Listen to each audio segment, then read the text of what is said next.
Adam Taxin talking with Daniel Greenfield, a.k.a. Sultan Kanish, on June 15th, 2012, about his Friday afternoon roundup. Whack a Democracy is the subtitle you're giving this one. First of all, Daniel, let me congratulate you on what you have in the very last part of the roundup, that your article, What Bill Clinton Knows, was nominated by the Watchers Council, and what? Yes. Watchers Council, I'm sorry, I mispronounced it, and won as its non-council winner. I guess it's also an honor that Israel's Heroism of Survival, which came out a few days ago, was linked to by, as you write, the great Carolyn Glick, one of the few English language writers who is truly an expert on Israel and the region. So congratulations on that. Well, first, you have a few things in there, but I want to talk to you a little bit about your section called, "And he said unto his people, Behold, the people of the children of Israel are too many." There's some dramatic demographic changes that I guess have been going on for a while, but that are just being noticed by the mainstream media right now. Can you tell us a little bit about that? In the Jewish community, well, the demographic changes are a baby boom, and what's interesting is that in 2003, the last Jewish population study in New York put the estimate of the Orthodox population at around 32%. Now it's up to 40% in 10 years. That's very significant, and it suggests that in another 10 years it's going to be 50%, which means we're looking at an Orthodox majority fairly fast. Yeah, already.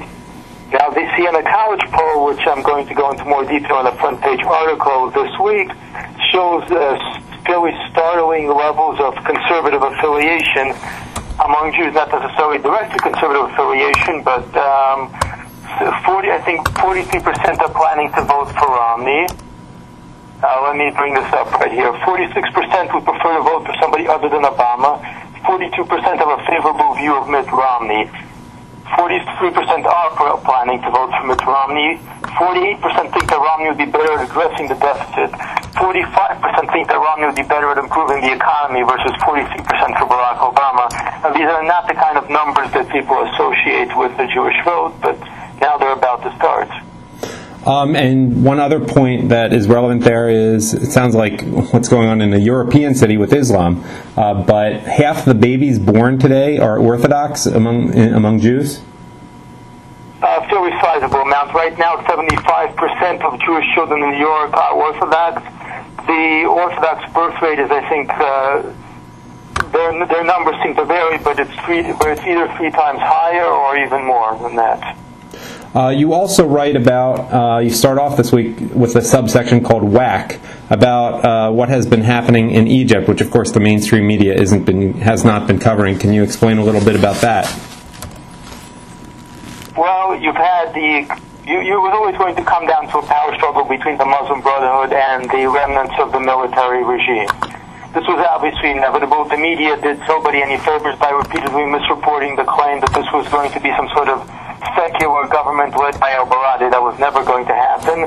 The people in the schools going on knew that it was never going to happen. Now it's come down to a direct showdown. The military used the Muslim Brotherhood to sideline liberals. Now they've sidelined the Muslim Brotherhood. The Muslim Brotherhood said that they're not going to leave Parliament and calling for a day of protest. And now you've got the showdown happening. But the legal system in Egypt is on the side of the military regime. So at this point, the United States effectively is now stuck with the ridiculous position of having to choose between the military dictatorship and the Muslim Brotherhood, which is actually worse than things were under Mubarak. Right, and the reforms won't be happening now that Mubarak's son might have brought in, correct? I mean, there was some possibility that Mubarak's son would begin liberalizing things. He was more of a free enterprise guy. Now that's done because the Egyptian military and the Muslim Brotherhood are both economic cartels, and they have a fairly strong death grip on entire industries. Let me allow you an opportunity at this time to put in a plug related to your Freedom from Islam subsection.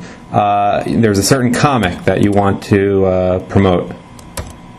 Well, I met up with the artist and the author of The Infidel, and I just wanted to let people know about that The Infidel #2 is out. He's not able to distribute it through the normal types of comic distribution routines. All the comics that promote Islam, of course, have no problem getting in there. but his does have trouble getting in there. So now incident number 2, which deals with both these things in the present, with how we deal with Islam and a kind of fictional superhero pigman who fights Islam and how those worlds collide in a way. It's a very interesting piece, even for people who don't tend to read comics, who are associated with a juvenile narrative.